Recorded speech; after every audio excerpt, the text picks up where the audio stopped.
If you believe the newspapers, there's nothing more exciting and radical than music which crosses the pop-classical divide. Well, that may be so, but many of us are getting quite used to this sort of boundary breaking, and we demand that it's done with skill, sincerity and originality. Otherwise, it can come over as so much clever marketing. But I'm sure that new music fans will recognise the real McCoy in the concert we've got lined up for you tonight.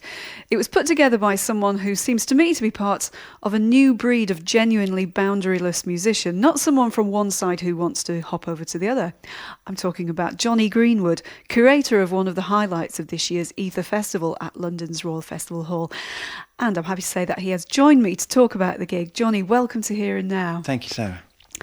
You're best known as the guitarist of Radiohead, but you're also a trained viola player, and you've admitted that many of your classical obsessions have found their way into the band's songs. Is that to quite a great extent?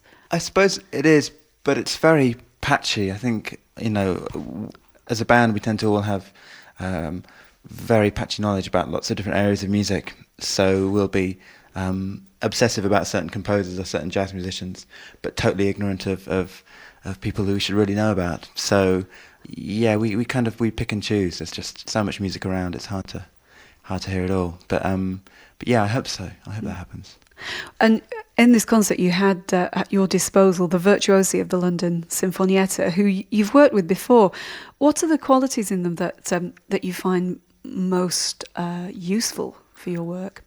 They have every quality you could hope for. They're open-minded, enthusiastic, energetic, full of great suggestions of how things can be made even better, and it was just fun and just took the fear away of working with an orchestra. I mean, after the concert, Tom said to me that he was happy to have done it just to have seen that it's not so frightening and that it can be quite a fluid thing, even up until while you're rehearsing. It's not something that's just set in stone as soon as it's on paper. It's still quite a musical thing to do. So, and they're just so flexible. They're amazing, inspiring group of people. Well, the Ether concert began with music by Ligeti, a piece called Ramifications, which was composed at the end of the 60s for two string ensembles, tuned a quarter tone apart. Why did you start with this piece? A lot of the pieces in the concert are playing around with microtones, and I'm always attracted to music that uses them, but also remains quite beautiful as well. Isn't just using all the dissonance of them for effect. It's actually making music and textures that are just quite magical, and that piece does it best of all, I think. It almost reminded me of electronic music in that it almost seems to make the sound like a plastic entity, kind of just moulding it. Right, exactly, and there's these certain moments when the quarter tones meet one another, and it's very exciting to me. George Ligeti's Ramifications, played there by the London Sinfonietta, conducted by Martin Brabbins at the Ether Festival earlier this year. Every piece in this concert was lovingly selected by Radiohead guitarist Jonny Greenwood, who's with me now. Jonny, the piece we're going to hear next is particularly dear to you. It's La Fête des Belles Eaux by Messiaen, which is scored for 6 Ondes Martenot. Well, tell me about the Ondes Martenot and why you love it. It's just comes from a time when people were thinking about how to turn electricity into sound, and it was such a great basic premise that as things got more and more complicated, I think people lost sight of what they were trying to do, and as a result, these very first ideas were some of the best. So with this instrument, you can just control sound so completely and so easily that it just feels very natural to play. And you do play, don't you? I do. I try to. When you hear people like in this concert who play it professionally, they can really make the thing sing. They can make a human voice come out of it. It's incredible. But it's also quite logical as well. It's not covered in lots of different buttons and things to press while you're playing. It just feels very natural if you try one. It's just, I'm quite evangelical about it. So. Actually, I'm quite curious about how a person comes to be an Ondes Martenot player. I mean, where do you buy one? Where do you hire one? You don't. I mean, I used to just read references about them, and it took years to even find a photograph of one, and then years to get hold of one. Yeah. Well, it is a hypnotically beautiful piece. It was written in 1937 to accompany the rise and fall of fountains at the Universal Exhibition in Paris. So cue the fairy lights. Music for 6 Ondes Martenot, that was La Fête des Belles Eaux by Messiaen, performed at this year's Ether Festival by a group led by Valérie Hartmann-Claverie. Well, coming up very soon, music by the curator of this Royal Festival Hall concert, my guest on Here and Now tonight, Jonny Greenwood, guitarist of Radiohead, an increasingly respected classical composer. Well, Jonny, before your piece, we're going to hear music that's influenced you, a short work by Henri Dutilleux, the second of his suite, Ainsi la nuit. Now, movements from this are dotted around the concert. Tell me about the idea behind that. It was quite a revelation for me to realise that you don't have to play an entire string quartet from beginning to end and include every movement. And another good thing about the orchestra is they were explaining that it's not such a precious thing and you can pick and choose. So knowing that, I leapt on being able to include some of these string quartet movements just because they're so short, which I really love about them. It's great to have 30 seconds or a minute of music, and he gets such variations of tone and colour out of just 4 players. Well, after we hear the Dutilleux, we're going to hear your piece, Piano for Children. Now, this is chordal and tonal mostly, but there's an elusive quality in there. And in some parts, I was reminded of music by English experimental composers. The way that there seems to be a sort of technical fascination with different attacks and different voicings, but there's also the odd bits of heart on sleeve sentimentality. I mean, is that you? Are those aspects of your personality? Hopefully, the intention was that it would reveal the personality of the person playing the piece originally, because I should really explain that it all started with writing a piece that was very predictable, so you knew what the next chord was going to be. And then I had a child play it, and then transcribed how they played it, so it's full of all their mistakes and hesitations. And kids have this way of playing where they use the same pedal all the time, and when they hit the chord that they know is going to be right, they hit it very hard. But then there's a really long pause while they work out the fingering for the next one, and it's that kind of combination of hesitancy and certainty that's really, that I found quite interesting. And the tension as well of your ear knows what the next chord should be, and you're kind of waiting for the kid to catch up and play it. So it was tough on John Constable because he had to kind of regress to start playing all these mistakes, really, holding down keys without actually sounding them and using the sustain pedal in a very non-intuitive way. It's meant to be a conflict between him playing wrong and the string players trying to make sense of him. That's what's going on. So it is really very conceptual kind of piece, in fact. I hope it's just quite musical, because it's I like the sound of kids practicing and working things out, and sort of putting their personality into what they're trying to do. It's a tension and the release of tension that I'm trying to do, I suppose. Well, I love the way that the piece progresses and builds, and I suppose you can't really compare it to anything else. It's just a really individual piece. So, John Constable is the pianist, joining the strings of the London Sinfonietta for Piano for Children by Jonny Greenwood. And before that, 4 string players from the Sinfonietta performed the second movement of the quartet Ainsi la nuit by Henri Dutilleux. John Constable was the pianist, joining the London Sinfonietta strings in that piece by Jonny Greenwood, Piano for Children. And before that, we heard the second movement of Ainsi la nuit by Henri Dutilleux. And the next piece by Mohammed Abdel Wahab, Enter Omri, brought a whole new set of players to the stage, another orchestra, no less, the Nazareth Orchestra and their resident singer, Lubna Salameh. Jonny, how did you come across this orchestra? Well, it started with an interest in Enter Omri, which is a song most famously sung by Khartoum, who's an Egyptian singer from the 50s. And she was just a megastar. Literally, she used to give concerts every Thursday lunchtime on the radio, and the government forced her to change their broadcast time because productivity was going down. All the workers would stop to go and listen to her just because she was the greatest. And it's just very interesting music, partly because it's got a slight Western influence. There are electric guitars in it, but yet it's still very strictly Arab music. So I just mentioned it to the people putting on the concert, and they found this orchestra in Israel who specialise in her music, and they agreed to come and play. I suppose Radiohead fans won't be that surprised that you were keen to have this sort of music in your concert, because there are Arabic influences in some of your albums, aren't there? The Amnesiac album. Right.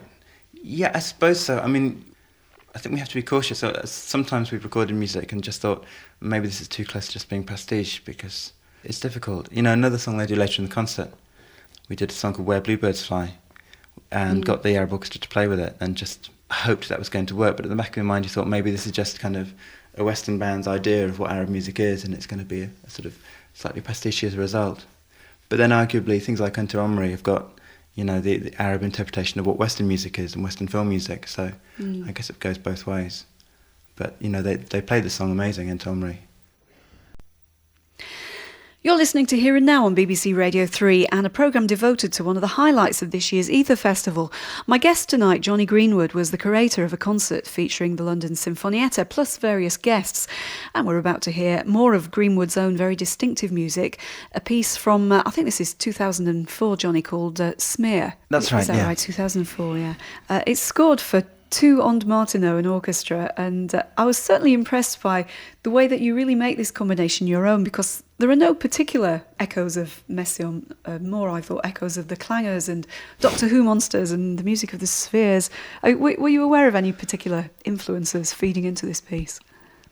No, I was just concentrating on the instruments, really, and just trying to put across what they can do and what the players can do with them. It's certainly an extremely atmospheric piece, which shows that you have a great sensitivity towards timbre. And I like particularly the way that the music develops, because it seems to almost probe its way forward in the manner of a sort of gentle exploration, with all sorts of new vistas opening up. Nothing jarring, but still very kind of unpredictable. And I wondered if you pre-planned the structure, or did it just sort of unfold as you started writing? It's funny because the beginning is all within one tone, and what's great about on Martenot is obviously that they can very precisely and very slowly move between tones and microtones. And that was written while we were on tour in Amsterdam, and I remember just really struggling with it and not knowing how to write it out. And suddenly it occurred to me that what I need to do was go to a shop and get some paper and glue and Tipex and start correcting what I've done on paper, because it's all obviously a graphic thing. And suddenly I realised, kind of going backwards in technology, that's why in computers you have cut and paste. And you see what I mean? It's like, it was a very weird moment of realising that's how people used to have to do this kind of thing all the time. And suddenly it started making sense, and I had a structure to it, and I could start with this very claustrophobic constriction within this tone and just slowly break out from that, really. So we're about to enter the magical universe of Smear. But first, let's enjoy movement 6 of Ainsi la nuit by Dutilleux. Smear by Jonny Greenwood, played there by the London Sinfonietta, conducted by Martin Brabbins. And before that, we heard the 6th movement of Dutilleux's quartet Ainsi la nuit. Well, time now for the Nazareth Orchestra to take to the stage once more with a lively piece by Farid El Atrash. Jonny, tell me a little bit about the piece and how this all came together.